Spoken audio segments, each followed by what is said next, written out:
And hello, movie lovers, and welcome to the show. For today's podcast episode, we're going to be talking about Loki, season 1, episode 4. This to me is probably one of the. We're back on track, to be honest with you, compared to where Mhm. we were on episode 3. At least in my opinion, we're back on track to where we are. And I know why Charlie is laughing right now, but I'll get to his thoughts in a few minutes. But I really thought that they did a really good job with getting them off that purple planet that we didn't like. I didn't mind it for 5 minutes of them being on that planet and then taking them off. But I also like the fact that they went into the TVA a little bit deeper and stuff like that with this episode. I'm just going with my positives, and then we'll go into with the plot point with it. But for to be an episode of 44 minutes, I thought it was really good, to be honest. Mhm. And I definitely like the mention of vampires that they brought into the TVA and things like that. It makes me, in matter of fact, I was thinking Blade, but at the same time, I was thinking Morbius for some reason. I'm like, okay, I'm kind of mixed up here. Is it Morbius or is it going to be Blade? More than likely, Blade, since they just announced not too long ago that Blade is connected in with this universe. So it makes perfect sense to actually be Blade versus Morbius, because Morbius is more of the Sony verse and everything, and this is the MCU. So there's that. So I definitely like the fact that we are actually dealing with other beings aside from those other variants that they're actually capturing, which is Loki's. And I liked how the main person that's in charge of the TVA is like telling Owen Wilson's character, um, I think you're spending a little too much time with the Lokis. Because yeah, I think so too. I much rather deal with the vampires than dealing with the Lokis. So I definitely love the personality and the humor. Once again, Owen Wilson just delivers in this season, to be honest with you. And then of course I also liked it when they go back to the purple planet and everything, even though we get the asteroids and it's not hitting jack shit around them, and there's no sense of danger, which I got that out of my head and everything, that there's no sense of danger on this planet or anything like that. So I wiped that clean. And of course, I had a feeling that something's going to happen to where Owen Wilson has to go ahead and save them both at the nick of time before that planet explodes. So I actually understood that. And then I liked how it goes into a deeper level where it's like Loki's trying to love himself and to appreciate himself. And it cuts through the roots of who he is, and he's falling in love with another version of himself, which we tend to do ourselves, where we go Mhm. on ahead, we try to love ourselves, trying to change who we are and be a better person. And this is exactly what Loki is doing. And then all of a sudden you see that spike happen. And then Owen Wilson winds up seeing the spike and the change, and all of a sudden you see the direction that the TVA is taking, because like, okay, why is this shift happening? This is not normal. We have to do something about it. And instead of making it, because I think I know the reason why they're worried about it, by the spike, because they know if this spike happens, that's the end of the TVA. That's the end of it, and that's something that they don't want. But what was your initial thoughts, Latasia? That's what I want to know. I love this episode. Now I understand why episode 3, I think, was so boring and kind of, you know, it why it just seemed like it was a filler. It really wasn't a filler. It was a setup for this episode. And I like the romance between the two Lokis. It kind of reminds me of like dealing with a narcissist, how people say that narcissists mirror the people that they go out with. And essentially, these are two narcissists. I mean, Loki is a narcissist. So it would make sense that they fall in love with each other, you know, and they're both the goddess and god of mischief. So that was interesting to me. And it's good to see Loki, Tom Hiddleston Loki, actually have feelings for somebody besides himself, even though it kind of is himself. So I found that to be interesting. I think we talked about it last week about we didn't trust the woman, that something was going on with her. She wasn't really telling Owen Wilson everything that was going on, and now Right. that's been brought out. And I don't know whether she killed the girl who had the memories. I don't know whether she killed the girl or not, but but when she lied to Owen Wilson and told him that she was dead, and that her brain was scrambled, he knew, you know, he knew at the time that that was a lie, because the girl was fine when he talked to her. So she wasn't speaking gibberish. She was fine. So he knew it was a lie. He knew something was going on, and it was just a matter of him pulling the thread and the string, and and really unraveling what Mhm. in the hell is going on here. And then at Right. the end, where we got the three robots. We'll get to Oh that in a few minutes. We'll get man, to that in a minute. this thing is getting ready to be a mess. But I liked it. I like when the commander went and got Sylvie and asked her to, like, what is going on? Why do I have these memories? And Sylvie told her. And this thing is starting to unravel. It's so good now. I can't wait the next week. And I guess we'll talk about the end scene. Yeah, we will. We'll definitely catch up on I that. know, because I'm And like, everything, that because was there's a lot of crazy. theories, like I said, floating in my head that I just need to get out. But before we do that, before we go on ahead and go through my theories towards the end of the show, I want to go on ahead and get Charlie's initial thoughts on it though too, and then it'll be bounced back over to me. So I said this episode I slightly better than the last one. Slightly, to quote Natasha Romanoff, slightly. I did like the time loop thing with Loki being stuck and getting kicked in the nuts by Lady Sif, which we haven't seen on screen since, well, Agents of S.H.I.E.L.D. So, and the last Thor movie. So it was kind of funny to see her back, just beating the crap out of Loki out of a prank that he did in the comics. I thought that was funny. The rest of it, I just thought it was a downer, to be honest. I just thought this whole episode was a downer. Like, right off the opening, you see a little girl get taken by the TVA.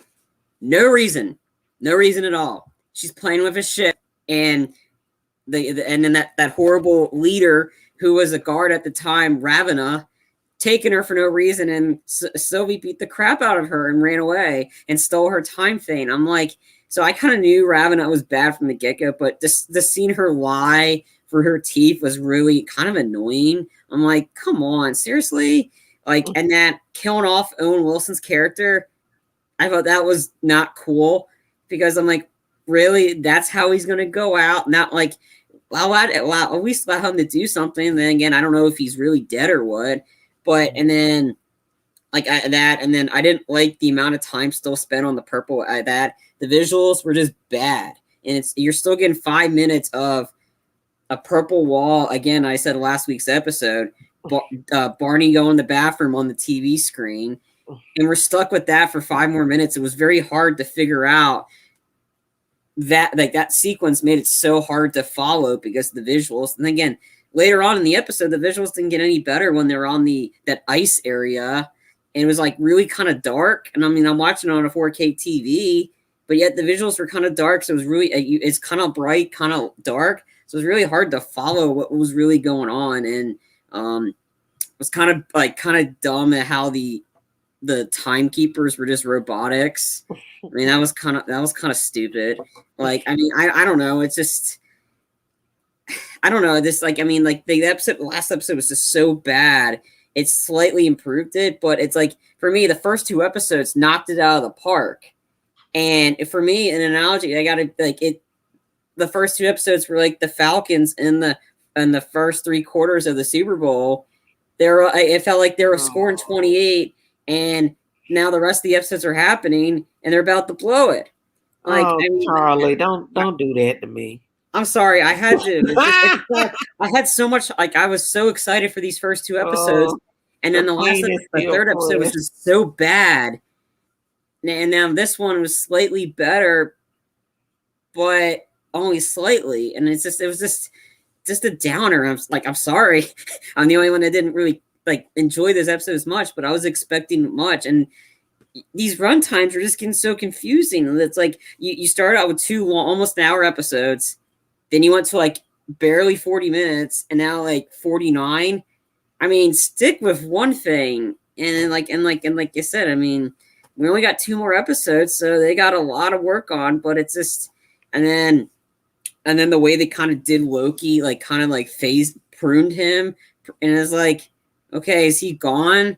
Not, we'll talk about the post-credit scene, but it's just like, it's just too confusing of what's going on. It's kind of the thing I was worried about when I watched the trailer. I was like, this looks all over the place. I mean, I did like the mention of vampires. I thought that was kind of cool. And then just, I mean, I don't know. I mean, besides Loki and Sylvie and Mobius, I don't really care for anybody else. And that's the hard part, because you can't trust them. And that's the hard part. I mean, you only like those 3 characters, and they just took out Owen Wilson, and supposedly we don't even know where Loki is. So the only one that's really left is Sylvie, and yet, Ravonna isn't going to be telling anything. It's like, and I don't know. This show just had so much, like, they were knocking out of the park, and now it's not. Now they're just a fish out of water, just floundering, just waiting for something to happen. You see, for me, I'm thinking that the reason why they took the girl is because of the fact that she has all those memories contained. And because she has those memories contained, and because of that, because what if they do this?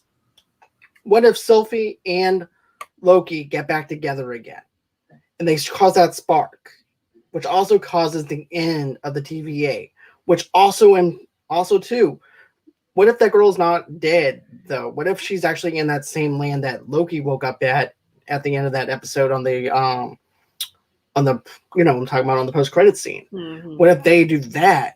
And I'm thinking that the reason why they don't want that spark to actually happen is because of the fact that will be the end of the TVA. Everybody's going to get their memories back, and there's no need to actually have someone in there to fix the timelines anymore, because the TVA is actually abolished. So that's what I'm thinking. I'm thinking that the girl's not really a threat to anyone but the TVA themselves, because she contains the truth of who every single agent is in the TVA. So that's my theory on that. And as far as everything else goes and everything, I'm thinking that Owen Wilson's character is still alive. I'm thinking that because here's the thing. We see the same thing happen to Loki. All of a sudden, he just appears in this other land. So I'm thinking the same thing's going to happen to Owen Wilson, because why is Owen Wilson going to sign on for 2 episodes? Well, 3 episodes if you think about it. And then all of a sudden, they're not going to use him anymore. If you're going to use Owen Wilson, you're going to use Owen Wilson to the best of your ability and everything, and not try to undercut him. So I'm thinking that he's still alive. And they actually have to figure out a way to get back into the TVA again, which I think Sylvie is going to be the one who ends up getting them back on track again. But I also like the whole entire time loop and everything too, where you have Loki getting kicked in the nuts by Lady Sif. I definitely like that. That was just a funny moment, and also a redeemable moment for Loki to try and make up with her and explain his reason why he was cutting her here, which was because he wanted attention, because he didn't get attention from Odin and everything. So he was just doing what anybody else would do to try and get attention, even though it was attention of the wrong way, but it was still him trying to get attention. And it was actually a very redeeming quality that we didn't get from Loki before, and apologizing to her and everything. So I definitely liked that. And then I liked how Owen Wilson comes back. So you had enough of getting kicked in the nuts? Just comes back and everything. So I thought that was actually a funny moment and stuff like that. And then also too, my other favorite moment that Loki's doing is he reminds me of the kid who cried wolf, basically, way too many times, where nobody believes him. And even Owen Wilson at that moment, he goes, "But I'm telling the truth now. You got to listen to me." It reminds me straight up from the kid who cried wolf. Mm-hmm. And everything. And finally, he's telling the truth, and Owen Wilson's is not facing the reality that the TVA is evil, and there's something more to him, because he's also a variant that comes from a different place and everything. And he's refusing to believe it because that's what he was taught. And he's got his blinders on, his filters on, and not believing in anything. And then, you can tell he kind of believes him, but also kind of hesitant though too. In the back of his mind, he goes, "Okay, is he really playing? Is he playing me? Is he being Loki, or is he actually being very concerned for me because of the fact that these people are not who they say they are? And am I really a variant?" I like how he actually goes on ahead, plays it off. He's going to have a drink with what's the character's name, Charlie? Ravonna. Ravana or whatever. Ravana or something. Ravana. Well, anyways, with her, I like how he tries to play it off. He has a drink. Of course, she's on to him and everything because he's questioning everything about her. But I like how he switches the gear up to where he can go to the library and check out certain books because remember, they don't have access to everything. Just like Loki doesn't have access to everything. Because here's the thing, even though they didn't touch on this at the very first episode, because remember, Loki didn't have access to all the files, remember? So that tells me maybe the TVAs don't have information to all their files either. Nothing but her, who has access to everything. So maybe that's why Owen Wilson had to go on ahead, switch up everything to get the file that he needed to see the history of what's really going on. Mm-hmm. And then he winds up getting caught. And then I also liked how he said, "Please tell me I'm on jet ski. Please tell me that I got captured when I was on a jet ski." And everything. That part was very funny. And then all of a sudden she just goes on and whacks him. And I mean it. Even though it was 2 episodes, it was a very powerful moment because you have that emotional attachment to that character for 2 episodes, and it made me care about that character. And we're all wondering when he's going to pop up again, and all of a sudden he's just gone. My face just dropped. And also, too, I'm almost shed a tear because of the fact that this character that I love, that Owen Wilson played, might be gone and everything. And you don't know at that time that he's dead or not, or if he's going to wake up on another place or anything like that, just like when Loki did at the post-credits. But that's just my thoughts on it. What about you guys? I think that this is I was more interested in the plot than I was into the sets and all that. Because I mean, I can take the set stuff. I never really cared for the set stuff, you know. But the plot was very interesting. And I think Ravonna, I forgot her name, but I call her Ravonna. I think Ravonna just sort of sparked Owen Wilson's attention when she would not let him talk to Sylvie, which makes no sense. I mean, she sent him to go look for Sylvie. They find Sylvie and Loki together, so he solves the problem. Then all of a sudden you're like, no, hands off. I can't talk to Sylvie to see like what in the world is going on, you know. So I kind of figured that was going to stir up Owen Wilson to ask more questions and more questions. And the only place he was getting any answer was Loki. So I figured he was going to go look to see what was going on because just things were not adding up. And I don't know whether Ravonna is the timekeepers or if she's the mastermind that keeps everything going. I don't quite know what's going on with this, but, you know, it's something that Sylvie and Loki are probably going to figure out. I think it's like you said, John, whatever spark is between them is going to destroy the TVA. And then people are going to just naturally do whatever. It won't matter about deviations from timelines. People will just live their lives and, you know, it won't be a problem. But, you know, I understand what Charlie is saying. It is sad on a level where you just grab a kid. I mean, you just literally kidnap a kid for no reason. I mean, that kid is, you know, and having her go through that process, that was very jarring. And I'm glad they showed that. Because, you know, if you're a little kid and you're going through metal detectors and all of this stuff and you got adults treating you like you're a number, that's traumatizing. And that's why Sylvia wants her revenge, is she was traumatized by this. She was snatched from her world for something she never did.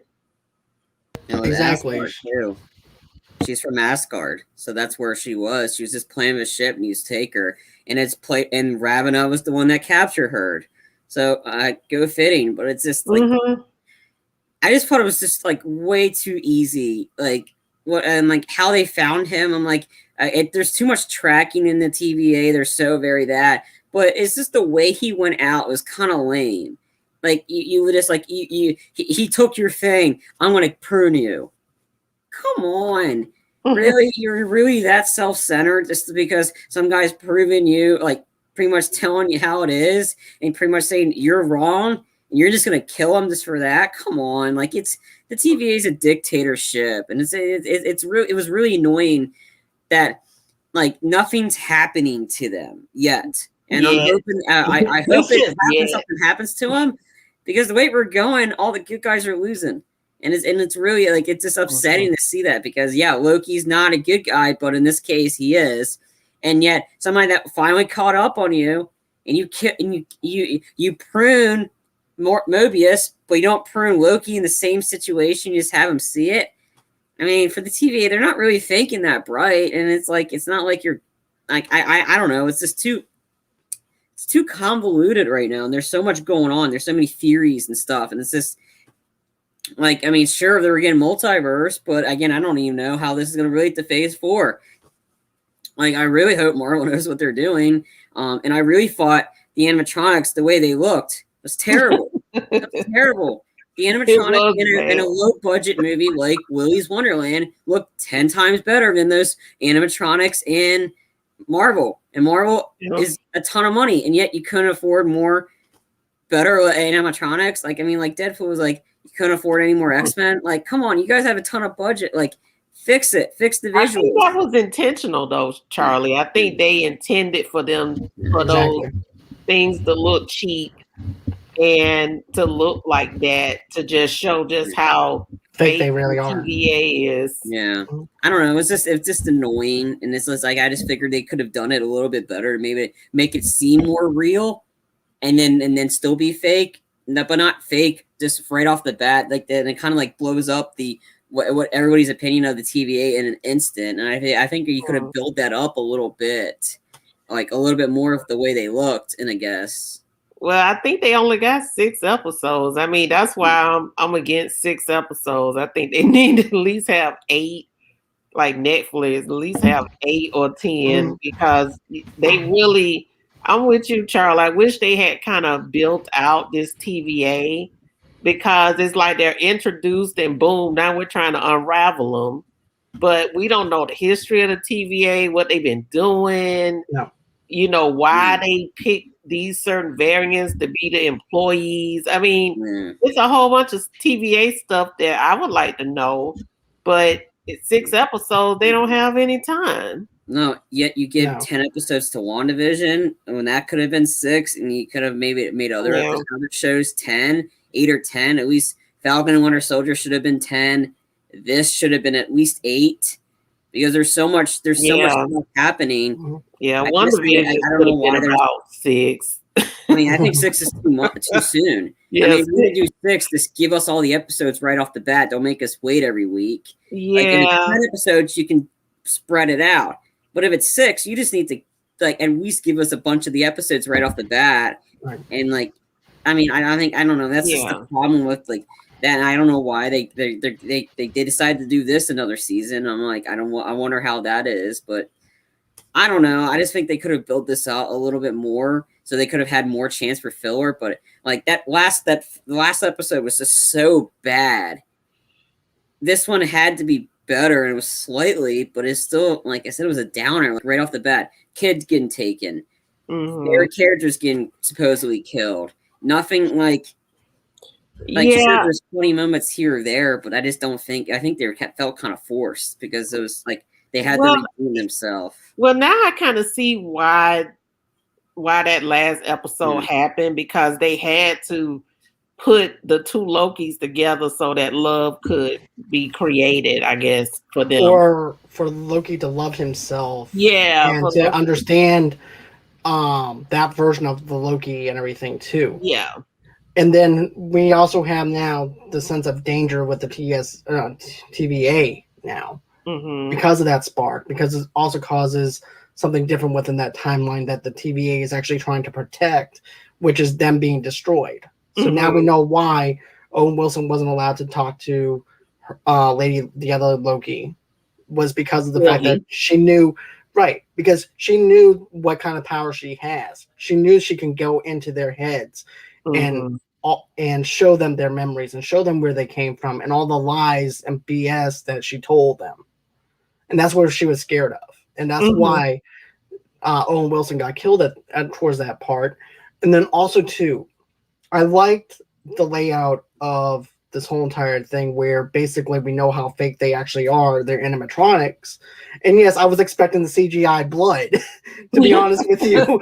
And then all of a sudden you see the spark and then it just falls down. And I'm like, okay, this makes sense on what you were saying though, Ledesia, not too long ago about the puppets controlling everything, about them doing everything that the TVA is actually telling them to do and follow and things like that. And the funny thing is, they're carrying out orders by something that is not even real Mm-hmm. and everything, which is scary to me. In their minds, they're thinking that they're doing something right. And the villains that think that they're doing something right, but it's actually wrong, are the villains that are the most dangerous. Mm-hmm. And that's the villains that I love the most. And what's really scary to me, John, is just that who is really controlling this stuff. Well, here's the thing. I do have a little bit of a theory, and I know everybody's been saying that and everything, and I'm still leaning on this. I'm thinking it's Kang the Conqueror, which is actually going to be introduced into Ant-Man, the new Ant-Man movie, and everything, because he's actually part of the TVA. He's actually the person who was constructed into the TVA. He's the one who made the TVA. Oh. And everything and constructed the TVA. Mm-hmm. And so I'm thinking, I don't know who that is. Yeah, I'm thinking he's actually the real timekeeper. I'm thinking he's the big bad and everything, and it's going to be linked over to Ant-Man, because I think this Loki series is tied into Ant-Man. Now that I'm more than likely thinking, because we have other realms, we have the horror realms and all the different realms. But the Phantom Zone and all that stuff, I'm thinking this is actually going to be played into Ant-Man. I really do. I think that this is actually going to be part of that. And Richard F. Grant played the other Loki, the other Loki that was at the post-credit scene. Because we actually have Loki Gator, which I'm calling. I'm just going to say this. Crocodile Loki. Right. You know what, though? I'm just going to say this. I think he's just from Louisiana, and he just got zapped over there. So that's just going to be Crocodile Loki from Louisiana. And then we have the Cajun Loki that's holding... Yeah, we have Kid Loki, who's also part of Louisiana, who's holding Crocodile Loki. But... It's boastful Loki, Kid Loki, classic Loki, and crocodile like. No, Loki. that's Louisiana Crocodile Loki. Oh my god! Oh my god! Oh my god! So Louisiana Loki meets British Loki. Right. Oh my god! I don't think it's in Louisiana. I think I'm being sarcastic. I know. I think it's in New York. Oh no! Well, in Florida. Florida is the whole state. We should call this whole state Loki in Florida. That's all that's around here. Because Loki, that's Florida, man.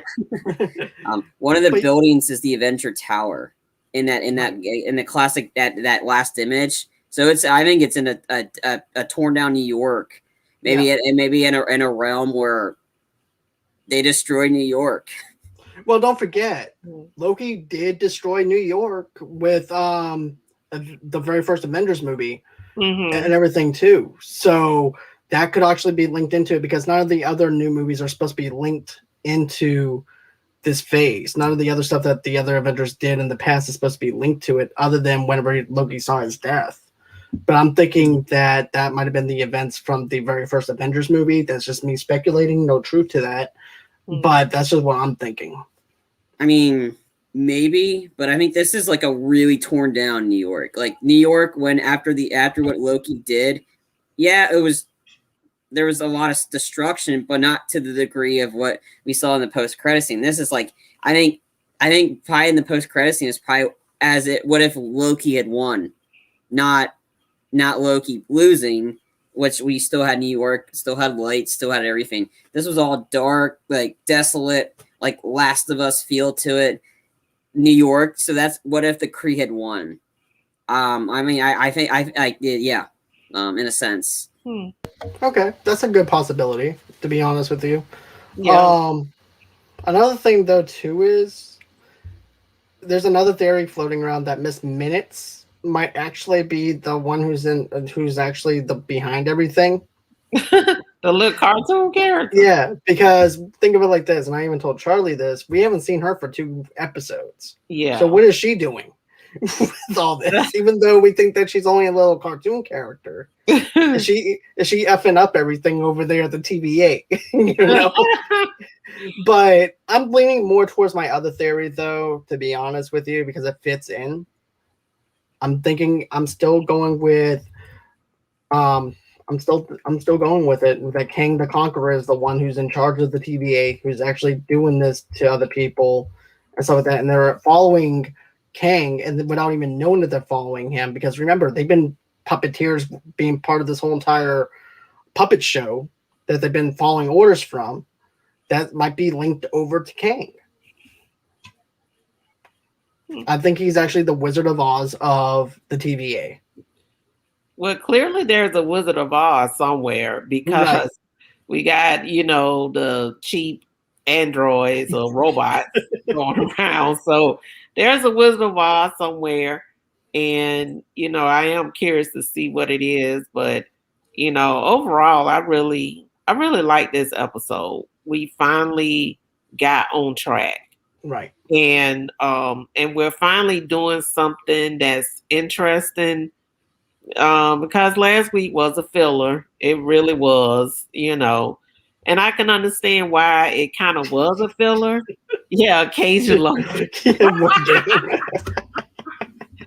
I know Florida Man is a Loki too, but I'm just glad they kind of got on track from last week. But I understand why they did that. But Same. But they definitely finally piqued my curiosity, because I was like, where are we going? Because I don't know, last week was a slog. It was kind of a slog to get through that. That was a rough one. I'm not gonna lie. But seeing this, I can appreciate it a little bit. But at the same time, like, if I was gonna binge it, I'm like, no, I can just skip over to this episode right here, without having to see this, But then you miss out on the other little groundwork that they're doing. But but Richard F. Grant is an actor, and he's actually the one who's playing the other Loki on that other post-credits scene.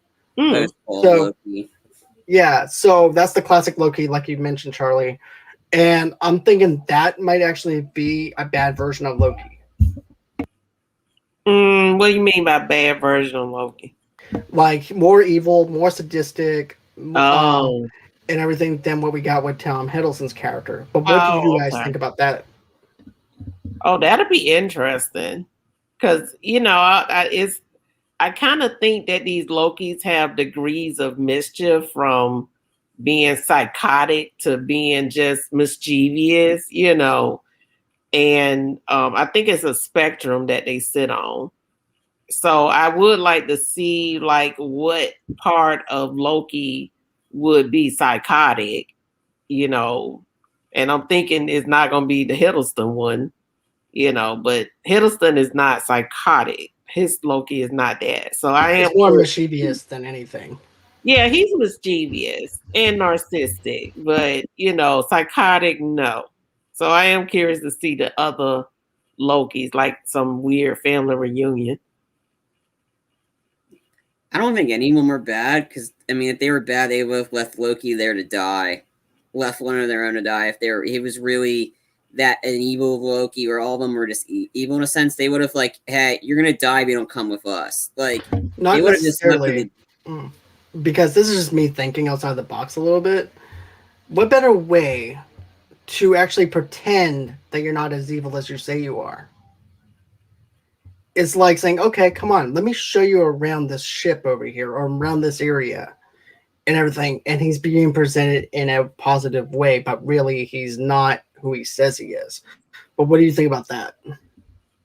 It's too much thinking for the show. Like,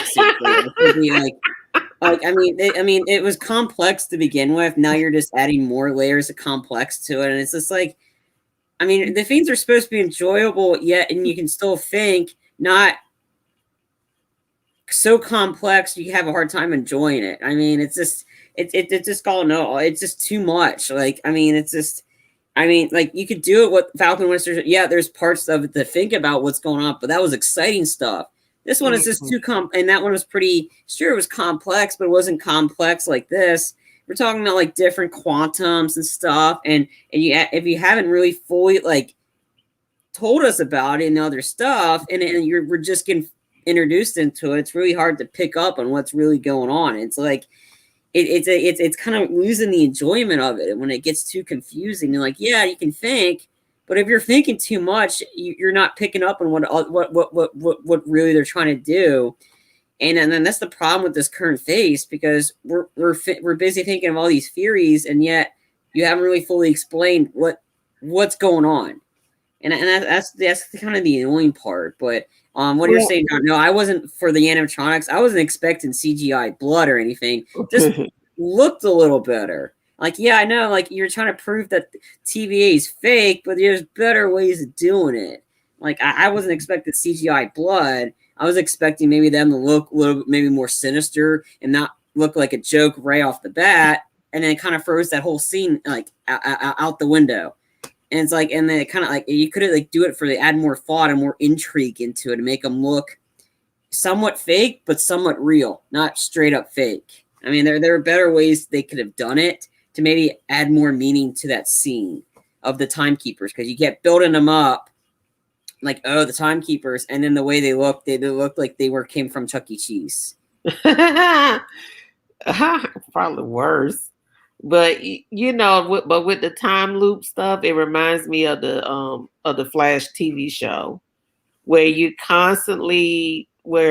Flash is going from thing to thing to thing, timeline to timeline to timeline, and then you're constantly, since he's going to all these different places, nothing really ever gets kind of tied up right, and it just leaves loose ends everywhere. And I think that's probably what's going to happen with Loki, because they're jumping from all these different timelines and different planets, realities, back and forth and all that. And it sounds like it's just going to create just a bunch of loose ends somewhere. And, and I don't know what the real timekeeper, I don't know what his or her game is in terms of trying to keep a certain timeline together. But all these Lokis together clearly are going to, they're going to do something to make sure that they're going to blow up all these different timelines. It's going to be crazy. It's definitely going to be crazy. I would love to see I would like for them to sing "We're Not Gonna Take It," and as they're going on ahead, destroying everything, and have that in the background, because that would be perfect, and have Owen Wilson in the background though, too, and they're just singing and going up to the TVA singing "We're Not Gonna Take It." Yeah, I mean, Owen Wilson isn't dead. He isn't dead. He's somewhere. Right. He is somewhere, and Loki will find him in whatever gray area he at. He gonna go find him, and probably the girl who started all this. Right. They're gonna bring them all back. I think so too. Yeah, they're gonna bring them all back. So, any more final thoughts as far as this episode goes? I think we dissected everything that we wanted to dissect. What about you guys? No, I'm good. No, I mean, I enjoyed it. It really is finally getting some momentum to me. Me too. I really feel better with this episode than I did episode 3, to be honest with you. Yeah. Just thinking about it, I actually feel better with this one compared to where we were with the third one. I was more impressed with episode 3. I mean, episode 3 was just lame and yeah. You see, like I said before at the very beginning of this episode, I didn't mind the purple planet because we were only there for like 10 minutes, 10 minutes, and then we're gone. And then we're right back to where we were with episode 3. So for me, it didn't take me out of the episode at all. And yes, some set pieces will take me out of an episode depending on how it's being presented and everything, because too much CGI can actually take me out of something. And I'm not saying this show does or anything like that, but some set pieces with CGI takes me out of the element. a little bit. But this, to be honest with you, episode 3 felt like it took me a little bit out of the element per se. And I know I just said that the show didn't really do it, but looking back on episode 3, it kind of did, because of the fact that you see these asteroids coming, but they're not hitting anything. They're not hitting the characters. There's no sense of danger in this world or anything like that. So that's why it took me a little bit out of that element. This one, on the other hand, put me right back to where I want to be at. Yeah, it felt like artificial danger. I mean, I felt more danger in Superman watching Krypton, explode. Now that felt dangerous to me, the one with Christopher Reeve, than this thing, I feel more danger when I'm putting on an Oculus. Yes, and the flying hula hoops. We can't you can't watch Superman without the flying hula hoops. No, definitely not. So with that being said, guys, that's gonna do it for our show for tonight. I hope that you guys enjoyed our after show for Loki season 1, episode 4. We have 2 episodes left. I just want to thank Ladacia for joining me as always, as well, for these after shows. And love it. I'm glad you do. I'm glad that you want to be on here and everything too. And I also want to thank Charlie for always coming in and everything, and just talking about Loki and all these other after shows that we've been doing. So with that being said, guys, this is what I want you guys to do. Head over to GoFundMe.com/Movie Lovers Podcast and donate $5 to $10 if you can. If you can't, I totally understand. I understand the pandemic has actually got everybody's holes in a wad right now, but that's okay, because you know why? You guys can just go on ahead, hit that like button, hit that share button. We would greatly appreciate that the most, to be honest with you, because that actually helps us get ranked, and also for people to find us. Also, too, share this with everybody else. Also, too, if you want an audio-only episode of this podcast and many more of our episodes, just find that wherever you guys get your podcasts from. Another thing, too, is go ahead and follow us at Movie Lovers TV Lovers Unite on Facebook, underneath the same brand name on Pinterest and on Instagram. Then, of course, follow me on Movie Lovers Unit on Twitter and underneath the same name on Stereo. We do a couple of episodes from time to time over there. And you can also go to movieloversunite.com for all your entertainment needs and wants. And if you want to reach out to me via email, just go on ahead at movieloversunite@gmail.com. And those are the places that you can reach me at. And also, too, before I forget, I'm also on Schmoes of the North Network on Saturdays at 3 o'clock Central Time, 4 o'clock Eastern, 1 o'clock Pacific Time, talking about Schmoedown, people, contestants who have been in the Schmoedown and stuff like that for Mount Schmoedown. So go ahead, check that out. Subscribe to Mount Schmoedown. If you don't know what Schmoedown is, it is basically just movie trivia in the format of WWE wrestling style format. And they have inner geekdom belts, they have factions, they have villains, they have heroes, and all that other stuff. So always, until next time, guys, it's been real, it's been fun. I can't wait to do this again, and bye-bye. Bye, Australia.